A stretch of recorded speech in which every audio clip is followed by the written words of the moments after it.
Bank দখল ও share বাজার থেকে টাকা লুটপাটের অভিযোগে আর্থিক খাতে আলোচিত নাম চৌধুরী নাফিস শারাফাতের বিরুদ্ধে তদন্ত শুরু করেছে দুর্নীতি দমন কমিশন দুদক। নাফিস শারাফাত ছাড়াও সাবেক স্বরাষ্ট্রমন্ত্রী আসাদুজ্জামান খান কামালের বিরুদ্ধে ঘুষ নেওয়ার অভিযোগ এবং এসলাম গ্রুপের ইসলামী ব্যাংক দখল করে নেওয়ার অভিযোগেও তদন্ত শুরু করেছে।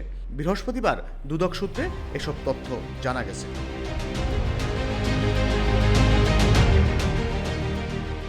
সাবেক ব্যাংকার চৌধুরী নাফিস শারাফাত পদ্মা ব্যাংকের সাবেক চেয়ারম্যান। তিনি সম্পদ ব্যবস্থাপনা প্রতিষ্ঠান রেইসের মালিকানার সঙ্গে যুক্ত। এছাড়া তার মোবাইলের টাওয়ার কোম্পানি, বিদ্যুৎ কোম্পানি, তারকা হোটেল ব্যবসা, বেসরকারি বিশ্ববিদ্যালয়, গণমাধ্যম সহ নানা ব্যবসা রয়েছে।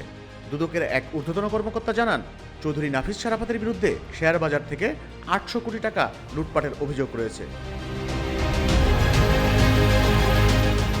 এছাড়াও পদ্মা ব্যাংক দখল ও শেয়ার বাজার থেকে টাকা লুটপাটের অভিযোগের অনুসন্ধান শুরু করা হয়েছে। ইতিমধ্যে তার এই অনিয়ম নিয়ে বাংলাদেশ ব্যাংক সহ সরকারি বিভিন্ন সংস্থার কাছে তথ্য চেয়ে চিঠি পাঠানো হয়েছে।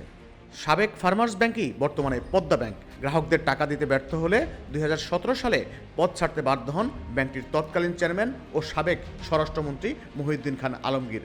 এরপরই ব্যাংকের চেয়ারম্যান হিসেবে দায়িত্ব নেন চৌধুরী নাফিস শারাফাত। তিনি দায়িত্ব নেওয়ার পর ব্যাংকটির নাম পাল্টানো হয়, নাম দেওয়া হয় পদ্মা ব্যাংক।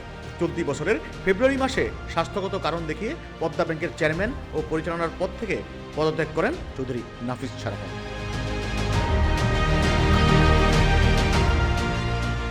চৌধুরী নাফিস শারাফাত চেয়ারম্যানের দায়িত্ব নেওয়ার পর কেন্দ্রীয় ব্যাংক থেকে দণ্ড, সুদ, জরিমানা মওকুফ সহ বিভিন্ন ছাড় পায় পদ্মা ব্যাংক।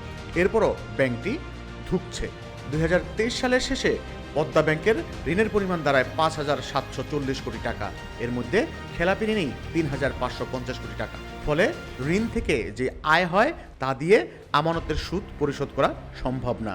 ব্যাংকটি বড় অর্থের লোকসান গুনছে বলে জানা গেছে।